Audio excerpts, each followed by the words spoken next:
വെള്ളത്തിൽ എവിടെ ഇറങ്ങണം? അത് ഇവിടം വന്നിട്ടൊന്ന് വെള്ളത്തിൽ ഇറങ്ങാൻ പോകുന്നെങ്ങനെ? വാ, തിരിച്ചു പോവാം. ആ, രാവിലെ വന്നാലേ വൈകിട്ടെങ്കിലും കണ്ട് തീർക്കാൻ പോട്ടോ. ഇല്ലയോ?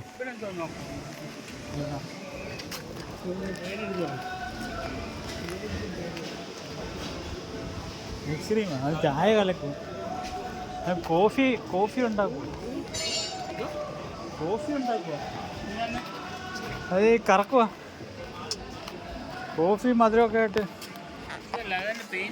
അല്ല, കഴിക്കാനുള്ള ഇല്ല, കഫേൻ ഇത് കലക്കുക. ചായ കോഫി.